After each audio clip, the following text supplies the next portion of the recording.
All right, everybody, welcome to the casting special.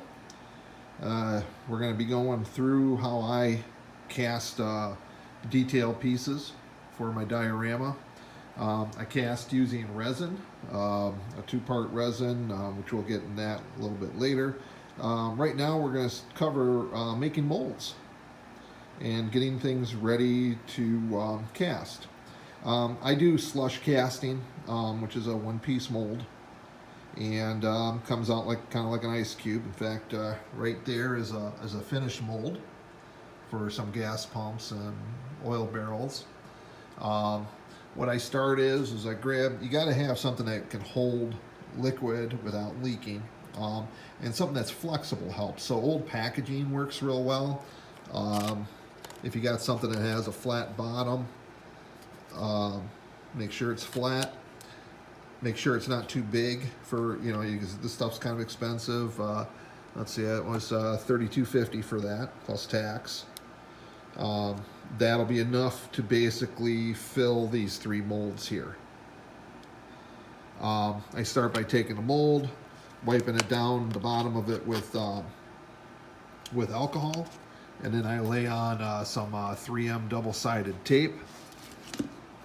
This stuff right here on the bottom, and then you make sure that you take your pieces that you're gonna make molds of, and wipe the tops of the contact where the contacts the tape with some alcohol pad too. Otherwise, because you really want these to stick, because if they come loose during the curing process, they're going to get sucked up into the mold, and then you're going to have to cut them out, and you're going to ruin part of the mold, if not the whole mold, to get your original back out again. I've suffered that fate once or twice before, so I try to be extra careful now. What we're going to be casting is over here are gas pumps that I'm going to be selling. There's basically ones that were used by the during the 60s and 70s.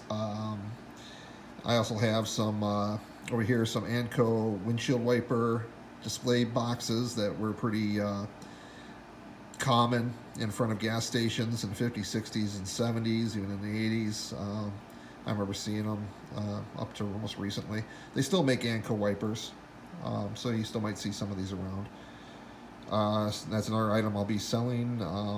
Also got some crates and barrels, and some traffic cones there, traffic barrels. And so that's kind of how we start. Then we're going to be mixing up some of that high strength 3 and do that. Get these molds made. All right, we got the kit unboxed here. This is, let me remove that. This is what you get with the kit. You have your base, you have a catalyst, you have a couple little measuring cups and another little measuring cup. Now, you can do this, as you need it if you're making small molds, but I find that once you got this thing open, I had an unfortunate incident the last time I attempted to make some molds, and a couple of molds didn't turn out right because I did it in small batches, and somewhere along the line I messed up one of the batches. So I just do enough. I know now how much I need to fill up how many molds, and so we just go from there. But we start by mixing. This stuff's made by Aluminite. There's the website right there if you want to go and look at their site, or you can also find it. A lot of hobby shops will carry it. Hobby Lobby, I believe, carries it too. I generally use Aluminite. Sometimes I use Micromark. It has pretty good resins and pretty good silicone mold making rubbers too. So, there's other companies also that I haven't used, so I can't vouch for them. But I have used Aluminite quite a bit, and I find it to be a pretty good product. So we'll start by mixing up the base first, and then we'll add the catalyst to the base, and then we'll mix it up again. And we will show you what that looks like in a second here. All right. At this point, I've stirred up the the base. Excuse my fingers up there. I'm trying to handle a camera and do this at the same time. So the catalyst is inside the base. The base is white and the catalyst is pink. Now, what you want to do now at this point is mix all this up so that everything is thoroughly pink. You want to have absolutely no white streaks in this at all. But as you do it, you really want to be careful. You don't want to mix in a bunch of air, because if you mix in a bunch of air, you'll get air pockets, and if you get an air pocket in part of your mold, you'll ruin that part of the mold, if not all of it.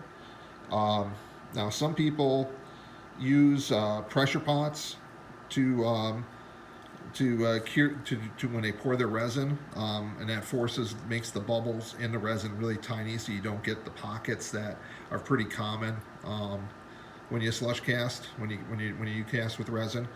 Now but if you do that, you also have to, when you make your molds, you would have to put them in a pressure pot too. I don't have a pressure pot, so we're just going to mix this up, and then you'll see what it looks like when I'm done. Okay, we got it mixed up. We got a pretty decent even coat, even pink color there. You'll also see the catalyst kind of float above too if you don't have it mixed all the way in. I can see I got a few air bubbles in there I'm not too happy with, but they should, especially once I pour, we'll probably get rid of those. But you got a nice even texture. You don't want to whip this stuff. You want to stir it. It's going to take you about a good 10 minutes or so. But you got a 45-minute work time with this stuff before it gets to the point where you can't really pour it. So we got time yet. Make sure you wear gloves. Always wear gloves with this stuff. It's not like it's really super toxic or anything, but if it gets on your hands, it'll get in your pores, and and fingers. It's hard to clean off once it gets on you. Trust me, I know. Unfortunately.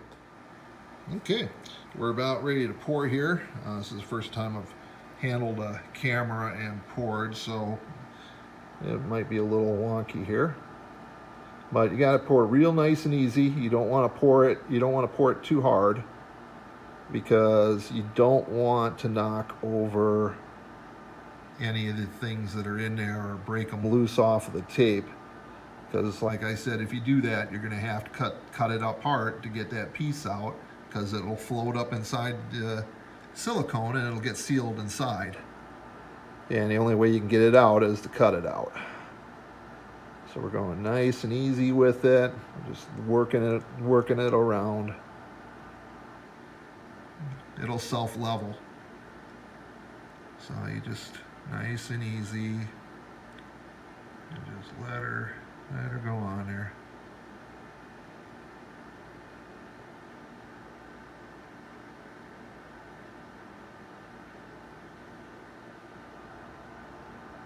This is a pretty big mold here.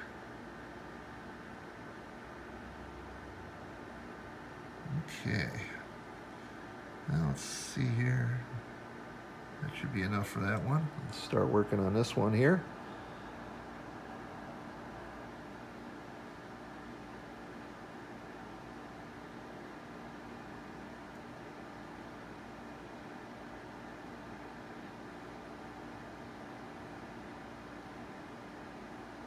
I think I'm only going to get 2 molds out of this one, because that first one was bigger than what I normally do, so we're just going to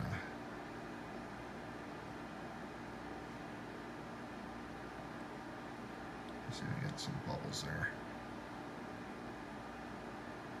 Kind of force them out a bit. I'm going to dump the rest of it on top of here.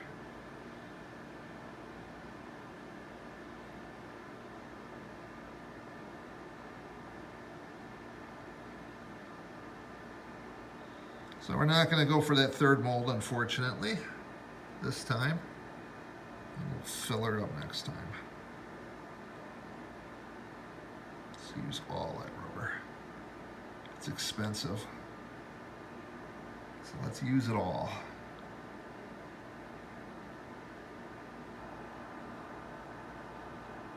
Now, you guys that have casted before, maybe I'm making mistakes here. I don't know. I taught myself how to do it, watched a few videos, and, you know, just read a few articles and, you know, what other people are doing with their stuff. So I might be doing this partially wrong, you know, there's maybe a better way.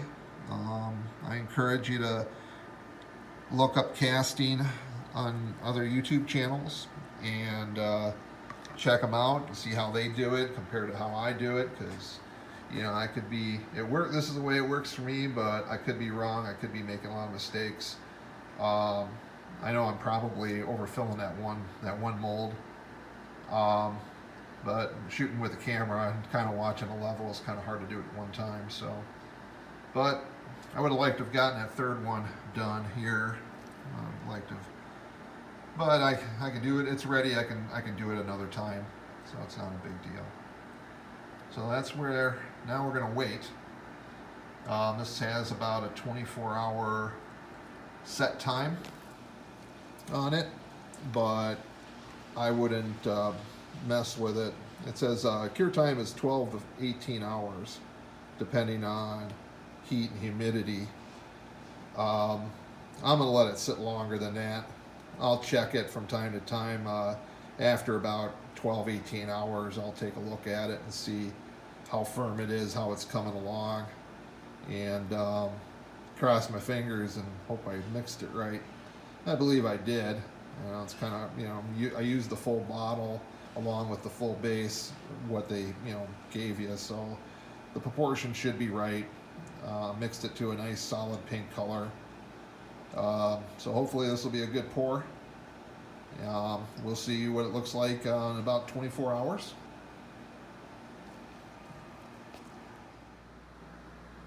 All right. Well, it's been well over 24 hours. It's actually been about 48 hours that I've let these guys cure. I decided to err on the side of caution, let them cure a little longer before I messed them, especially since I made this one a bit thick. I probably could have made them a little shallower, used a little less silicone. Except I was pouring it, as you saw in the previous scene, that I was pouring it and videoing at the same time, so you don't really get a whole lot of depth perception with these little cameras. This little iPhone thing I'm doing this on. So where we're at right now. Okay, we got two molds here. They both seem nice and solid on the top, which is good, because one thing you don't want to feel is something like really hard, you know, real mushy, you know, because that means it's not cured. Or worse, you push in, your finger goes in, because that could be a real hassle. That happened to me last time I made molds, and I had to like dig stuff out of the molds and clean half-cured silicone off of my originals. So let's take a look at this. Now, looking at the bottom, I can see the tops of all the original pieces that I'm making the molds of. This is what you want to see. If you turn this over and you don't see this, you're going to have trouble. You're going to have to be cutting, because that means your original piece sunk into the silicone. You'll have to rescue it. This one's the same thing. Everything looks good. So I'm going to take these out of the molds here, and then we'll see what they look like. All right. Well, we got all the originals out. Here they all are. Molds turned out pretty well for the most part. Got a little trim and get rid of some of this little flash on here. Had a couple of them didn't work out as well as I would like to. It's kind of hard to see, but you can see there's a little bit of silicone stuck in the corners on this one and on this side too, which means that every one that I make is going to be deformed like that. So I'll have to figure out which one it was and mark it so that I don't make a bunch of mistakes. But usually what I do when I have ones that aren't good enough to sell or use, without modifying or fixing, I'll just give them away to people. And usually when people buy a pop machine or something like that, or buy a set up gas pumps from me, I'll always give up a few items, things that might not have, they're defect, has small defects, but all stuff that's easily fixed if you just want to put a little time and putty into it or whatever, sand a little bit. But the molds turned out pretty well. In retrospect, definitely too thick. Definitely too thick on that one. And I did wait a little bit too long to let it sit and cure. I should have probably popped them out at 24 rather than waiting 48, because I might not have had the damage that I did with that pump. And then there's one other one that had a little bit on it too. Actually, there's two right here. These two guys right here. So, but all the same, we ended up with 10 good. Actually, 12 good molds for the pumps in here, and then we got a couple of the windshield boxes there. So we're looking good. So we're all set now to start casting. I'm just going to clean these molds up a little bit, and then we'll start casting, and we'll discuss how it's done, how I do it, what to look out for. So that'll be in the next section. All right. Right now we're at the pouring stage and of casting. We got our molds all ready. I've been already making a bunch of batches over here, working on some gas pumps. There's a bunch of them right here. Let's get a little closer shot.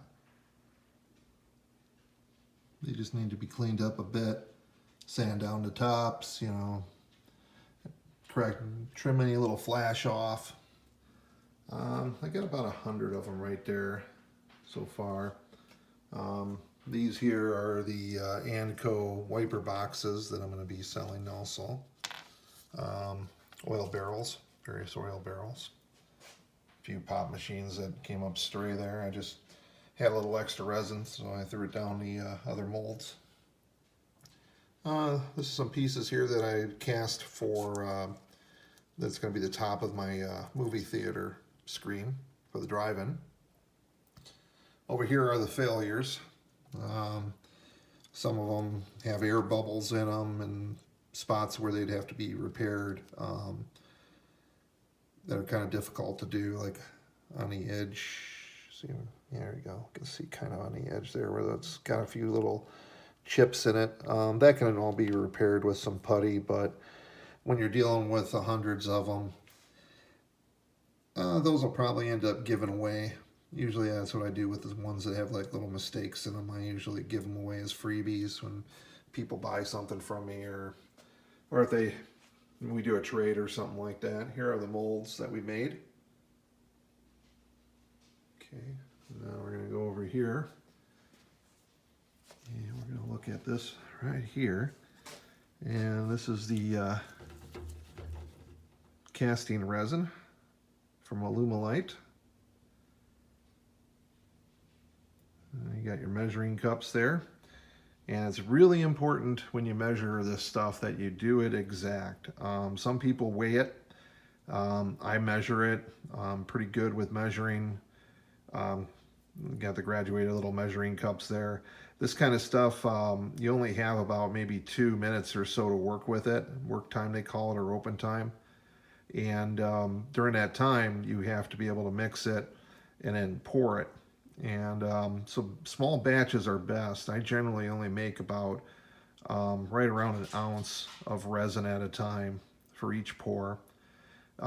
It solidifies up pretty quick in about 10 minutes. It's pretty solid, but I usually wait about a half hour or so before I take them out of the molds. That'll cure any chance of warpage when you're pulling them out. Sometimes when you're moving them around a little bit, if your plastic is still a little soft, you'll end up bending stuff. Okay, we got the resins poured into 2 little cups, And what we're going to do after that is, excuse the tilt of the screen here. Trying to get this so you guys can see this without my camera tipping over. Got a new tripod today, so it's kind of a learning curve here for me. Okay, so we got the two resins, the agent and the whatever, the activator and the resin, whatever they want to call it. You want to pour them in at the same time. You never pour one in and then pour the other on top of it like in your mixing cups. You always keep these separate, because if you don't, they'll start curing inside your cup and you'll never get a proper measurement and your resin will never cure properly. So now we're going to stir this up. And what it'll do at first when you're stirring it, you got to make sure you stir this well, because if you don't, it's not going to come out right and you're going to end up with real soft spots inside your castings. So what you want to do is you want to make sure, what it'll do is it'll go cloudy first as you're stirring it, and you don't want to beat bubbles into it. Air bubbles are your enemy. So you just want to give it a good stir in your cup. Make sure that it comes out clear again. The Alumilite stuff, I don't know about other resins, but this stuff it'll go cloudy first as you're mixing it, and then it'll clear up. So we're gonna try to do a little casting here. Let's grab the molds. And now this stuff can be really frustrating to work with because it wants to tuck under. You'll only get like a little bit of a pour out of a corner, and then the resin will start wanting to run down. And the only thing I can do with that is just rotate how I'm doing it, rotate, each corner until I get in. So let's get this full before we run out of time here. Okay, and you always want to, at least with these, I fill them a little bit higher because the resin does settle some, and you'll end up with a little concave top, and you don't want that because then your part won't come out right. So a little extra, we can always sand it away. Oops, not that much. I know this is probably hard for you guys to see on the screen, but at least it gives you an idea. And you gotta move quick with it.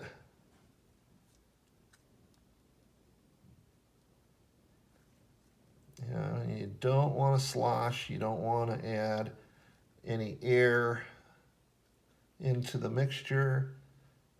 As much as you can. And I can feel that it's curing in the cup. I can feel that the cup is getting warm. And I just use the same little cup, a little extra here, and we'll just shoot it down this thing here. There we go. Okay. So I just use the same old cup. It'll plasticize. Pretty soon you'll end up with a plastic lined cup. Always wear gloves when you do this, and you want to do this in an open area. You don't want to do this in a closed off room. You'll get the fumes. You will get funky, and you won't enjoy it. You can see, I don't know if you can see that. The gloves did their job. Got a little. You always get resin, no matter how careful you are with this stuff. You're gonna get resin on your hands. At least me, because maybe I'm a klutz, I don't know. But let's get a look in here now. And it's starting to cure. It'll take about 5-10 minutes to fully cure, like I said before, and then we'll give it a little extra time, and then we'll take them out later. And we'll just keep adding to the pile. My goal is to get about 500 little pumps made. I got labels coming in. I plan on making 10 different kinds of pumps, and I'll be using those on my diorama, and I'll be selling them. These little pumps, these little guys right here. See if I can get a little better shot. There we go. They're modeled after the Tokheim pump that was real popular late 60s and into the 70s. So I had a bunch of labels made, custom labels, so we'll be able to make these things look nice. Nobody else is offering anything like this right now. I mean, there's guys that are selling pumps. A lot of times they got the globe on the top. They're the older style ones. But since my diorama is pretty much 1969, I really wanted something that was more period, as rather than having the old globe pumps from the 40s and 50s, you know, because the gas stations, they usually changed them out pretty quickly. At least the mainline gas stations did. So we'll just keep rocking on with this. And you know, if anybody's got any questions about casting, there we go. We got, you see that white there? There's a little bit of white, and that stuff is starting to cure right now. You definitely don't want to touch it.